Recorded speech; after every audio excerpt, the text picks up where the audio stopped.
I speak to you today as a lifelong supporter and true friend of Israel.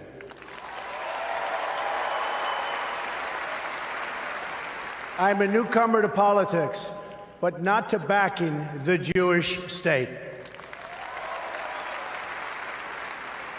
In 2001, weeks after the attacks on New York City and on Washington, and frankly, the attacks on all of us, attacks that they were perpetrated by the Islamic fundamentalists, Mayor Rudy Giuliani visited Israel to show solidarity with terror victims.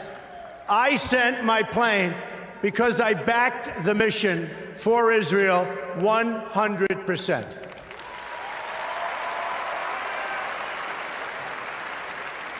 In spring of 2004, at the height of the violence in the Gaza Strip, I was the Grand Marshal of the 40th Salute to Israel Parade, the largest single gathering in support of the Jewish state.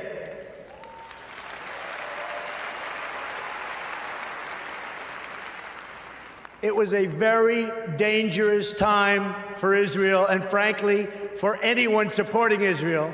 Many people turned down this honor. I did not. I took the risk, and I'm glad I did.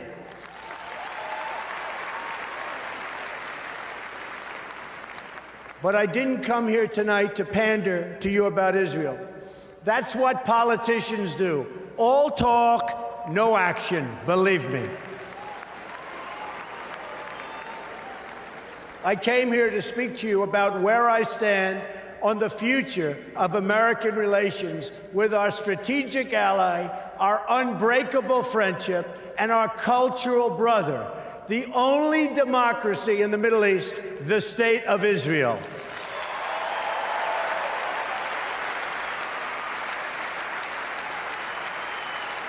Thank you. My number one priority is to dismantle the disastrous deal with Iran.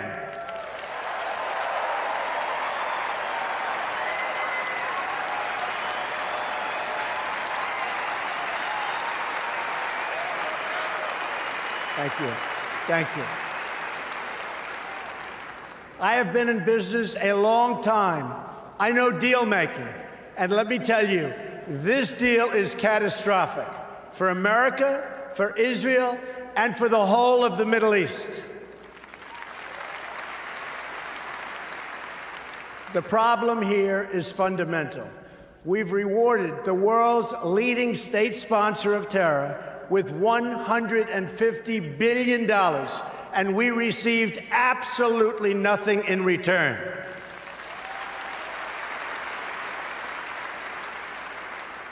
I've studied this issue in great detail, I would say actually greater by far than anybody else. Believe me. Oh, believe me. And it's a bad deal. The biggest concern with the deal is not necessarily that Iran is going to violate it, because already, as you know, it has. The bigger problem is that they can keep the terms and still get the bomb by simply running out the clock. And of course, they'll keep the billions and billions of dollars that we so stupidly and foolishly gave them.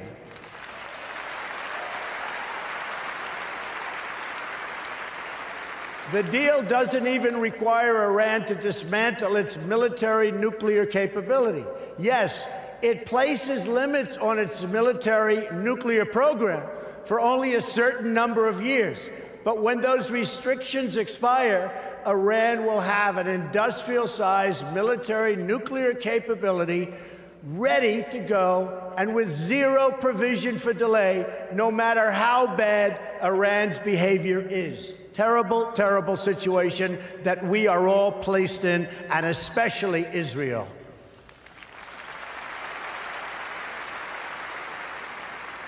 When I'm president, I will adopt a strategy that focuses on three things when it comes to Iran. First, we will stand up to Iran's aggressive push to destabilize and dominate the region.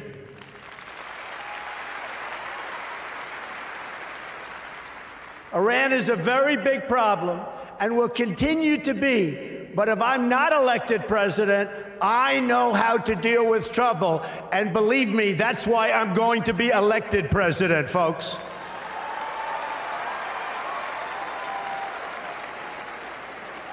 And we are leading in every poll. Remember that, please. Iran is a problem in Iraq, a problem in Syria, a problem in Lebanon, a problem in Yemen, and will be a very, very major problem for Saudi Arabia. Literally every day, Iran provides more and better weapons to support their puppet states. Hezbollah, Lebanon, received, and I'll tell you what, it has received sophisticated anti-ship weapons, anti-aircraft weapons, and GPS systems and rockets like very few people anywhere in the world, and certainly very few countries have. Now they're in Syria trying to establish another front against Israel from the Syrian side of the Golan Heights. In Gaza, Iran is supporting Hamas and Islamic Jihad. And in the West Bank, they're openly offering Palestinians $7,000 per terror attack and $30,000 for every Palestinian terrorist home that's been destroyed. A deplorable, deplorable situation.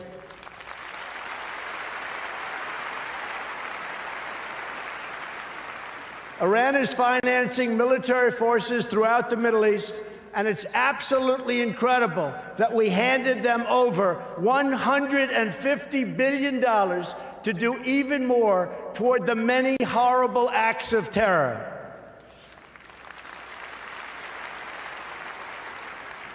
Secondly, we will totally dismantle Iran's global terror network, which is big and powerful, but not powerful like us.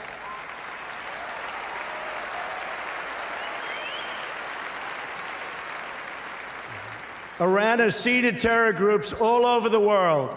During the last 5 years, Iran has perpetuated terror attacks in 25 different countries on 5 continents.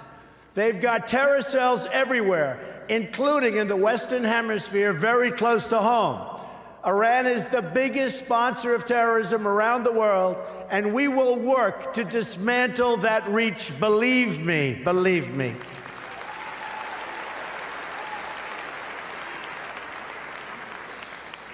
Third, at the very least, we must enforce the terms of the previous deal to hold Iran totally accountable, and we will enforce it like you've never seen a contract enforced before, folks. Believe me.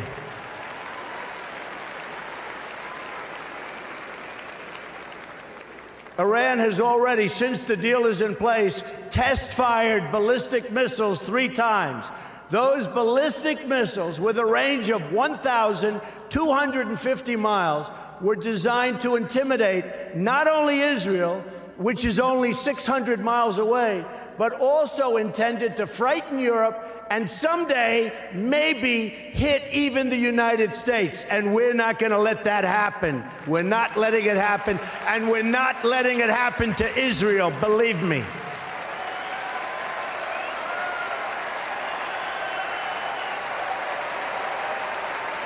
Thank you. Thank you. Do you want to hear something really shocking? As many of the great people in this room know, painted on those missiles in both Hebrew and Farsi were the words, "Israel must be wiped off the face of the earth." You can forget that.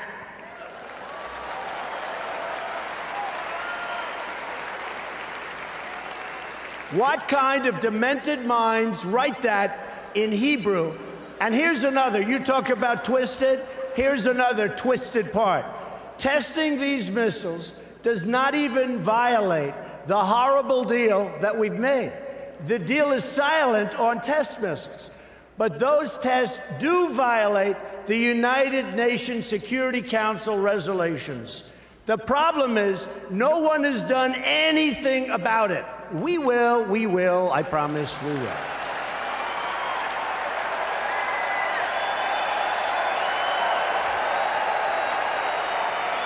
Thank you.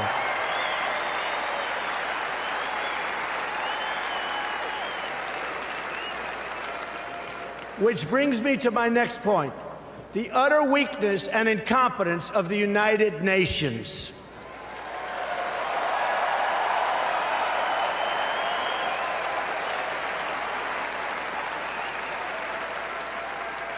The United Nations is not a friend of democracy. It's not a friend to freedom.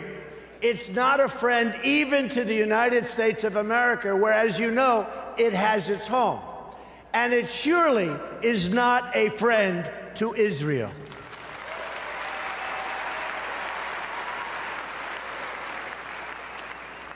With President Obama in his final year, yay.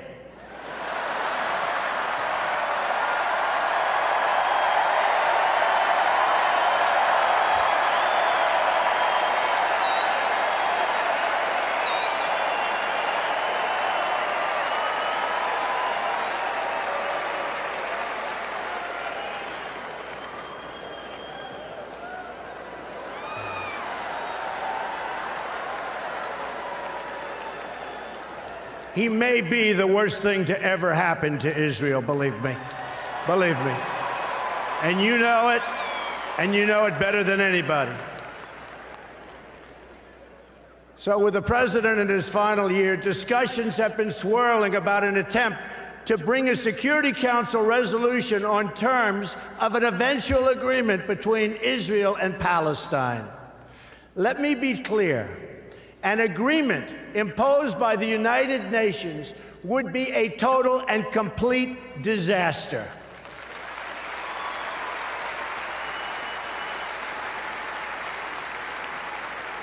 The United States must oppose this resolution and use the power of our veto, which I will use as president 100%.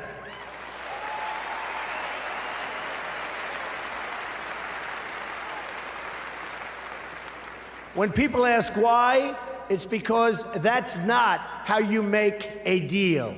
Deals are made when parties come together. They come to a table and they negotiate. Each side must give up something.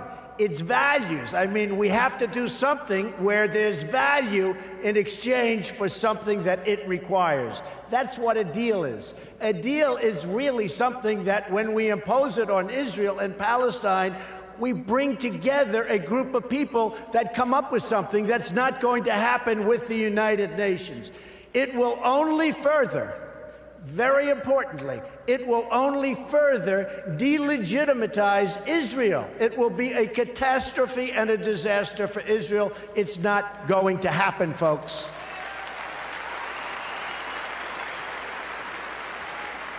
And further, it would reward Palestinian terrorism, because every day they're stabbing Israelis and even Americans. Just last week, American Taylor Allen Force, a West Point grad, phenomenal young person who served in Iraq and Afghanistan, was murdered in the street by a knife-wielding Palestinian.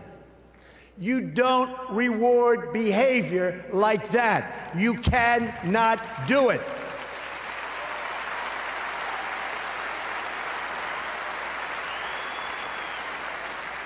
There's only one way you treat that kind of behavior. You have to confront it.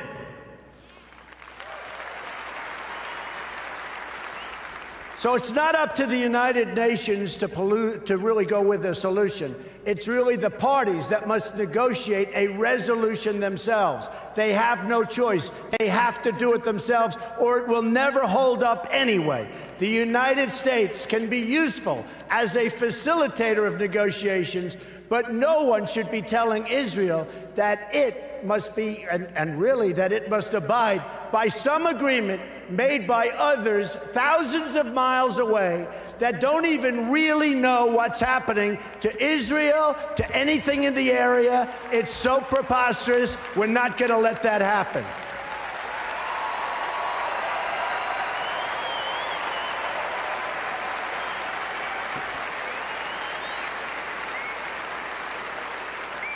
When I'm president, believe me, I will veto any attempt by the UN to impose its will on the Jewish state. It will be vetoed 100%. You see, I know about deal making. That's what I do. I wrote The Art of the Deal. One of the best-selling all-time, and I mean seriously, I'm saying one of because I'll be criticized if I say the, so I'm going to be very diplomatic. One of, I'll be criticized. I think it is number one, but why take a chance? One of the all-time best-selling books about deals and deal-making. To make a great deal, you need two willing participants. We know Israel is willing to deal. Israel has been trying. That's right. Israel has been trying to sit down at the negotiating table without preconditions for years. You had Camp David in 2000, where Prime Minister Barak made an incredible offer, maybe even too generous. Arafat rejected it. In 2008, Prime Minister Olmert made an equally generous offer. The Palestinian Authority rejected it also. Then John Kerry tried to come up with a framework, and Abbas didn't even respond, not even to the Secretary of State of the United States of America. They didn't even respond. When I become president, the days of treating Israel like a second-class citizen will end on day one.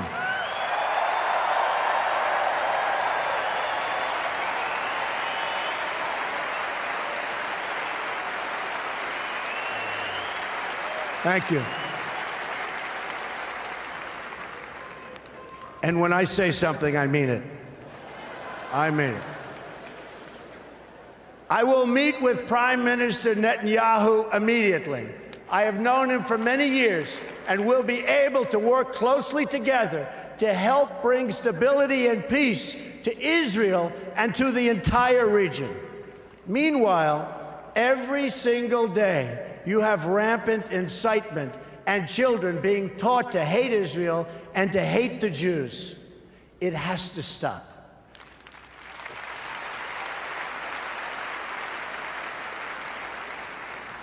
When you live in a society where the firefighters are the heroes, little kids want to be firefighters.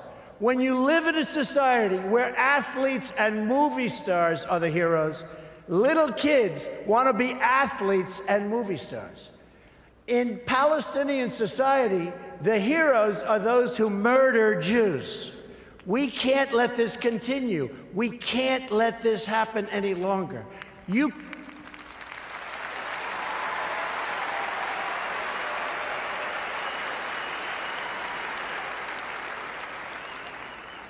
cannot achieve peace if terrorists are treated as martyrs.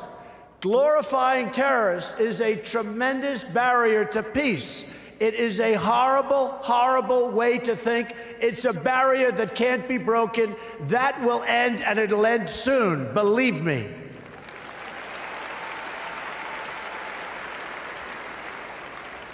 In Palestinian textbooks and mosques, you've got a culture of hatred that has been fermenting there for years, and if we want to achieve peace, they've got to go out and they've got to start this educational process. They have to end education of hatred. They have to end it, and now.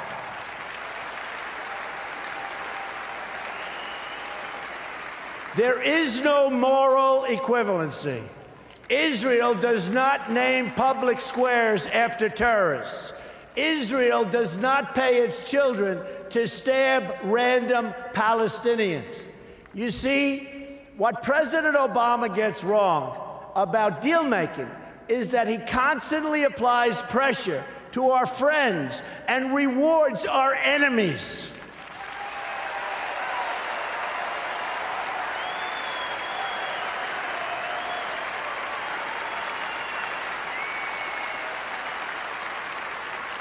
And you see that happening all the time. That pattern practiced by the president and his administration, including former Secretary of State Hillary Clinton, who is a total disaster, by the way.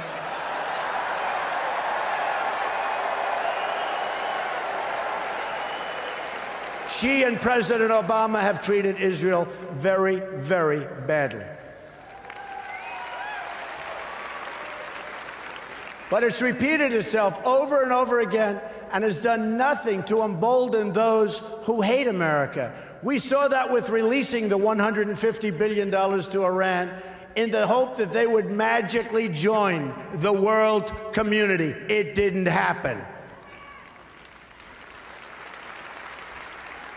President Obama thinks that applying pressure to Israel will force the issue, but it's precisely the opposite that happens. Already, half of the population of Palestine has been taken over by the Palestinian ISIS and Hamas, and the other half refuses to confront the first half, so it's a very difficult situation that's never going to get solved unless you have great leadership right here in the United States. We'll get it solved one way or the other. We will get it solved.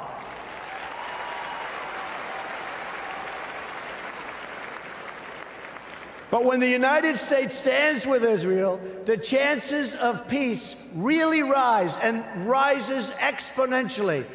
That's what will happen when Donald Trump is president of the United States.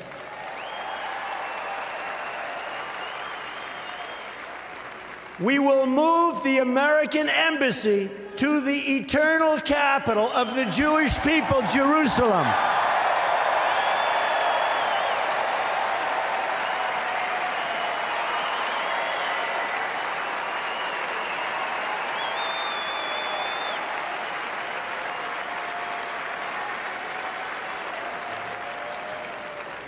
And we will send a clear signal that there is no daylight between America and our most reliable ally, the State of Israel.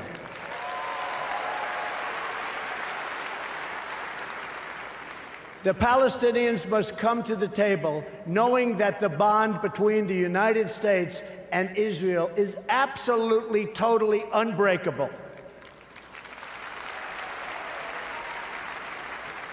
They must come to the table willing and able to stop the terror being committed on a daily basis against Israel. They must do that. And they must come to the table willing to accept that Israel is a Jewish state and it will forever exist as a Jewish state.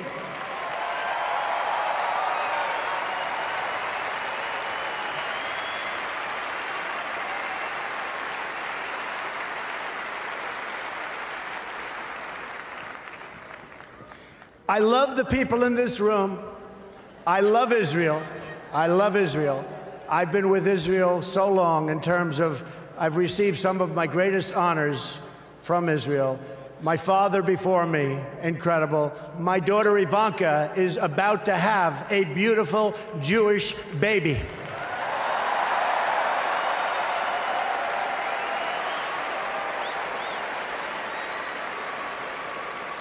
In fact, it could be happening right now, which would be very nice as far as I'm concerned. So I want to thank you very much. This has been a truly great honor. Thank you, everybody. Thank you. Thank you very much.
Today is the third session of Baseball for All, or Baseball Lekulam, where we bring together 30 kids, ages about 12 and 13. 15 of them are Israeli Jewish players from Modi'in, and 15 of them are Israeli Arabs from Ramle. They've come together here for 24 hours, and they experience the game of baseball together and life together. The kids show up on a Thursday afternoon at 4 o'clock with their bags and their baggage. They get their room assignments, and then they're out on the field. What is your name, young lady? Aya, give it up for her. Sir, your name? Guy. The day really starts with some icebreakers, some baseball drills. Yankees, you guys are right here in the right field corner.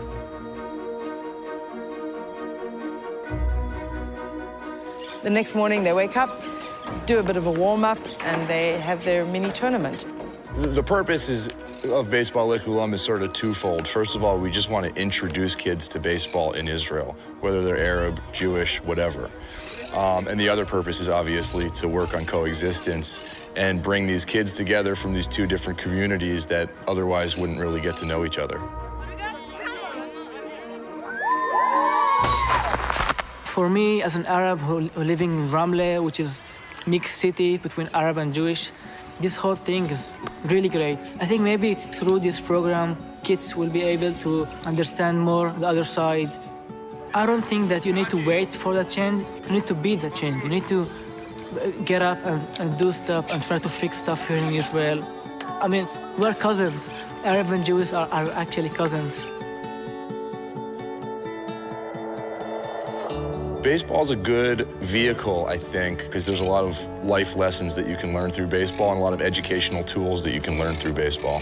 What's the one thing we always talk about here? Respect. Respect. How do you say it in Hebrew? Kavod. How do you say it in Arabic? Baseball is not yet part of Israeli culture, but I emphasize the yet because we're working very hard to make it part of Israel. Now, Baseball for All, it's part of that goal. So now we've got a whole bunch of kids who love baseball. So the next step is to set up baseball in Ramle. And this is how we're doing it. You know, town by town, we will make baseball part of the Israeli tapestry.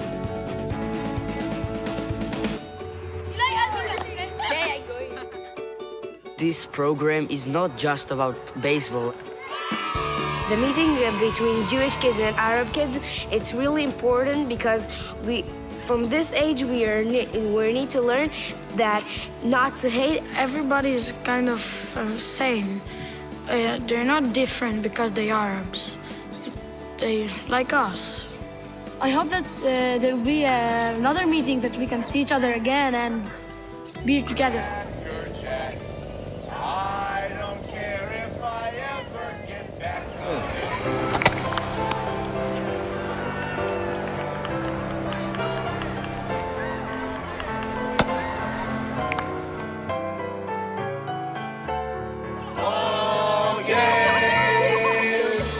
We sound good, don't we?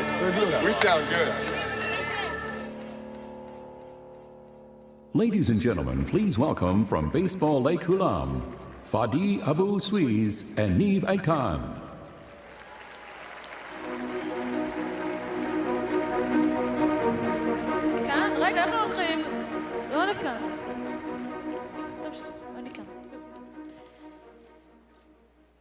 Hi, I'm Fadi, and this is my friend Neve.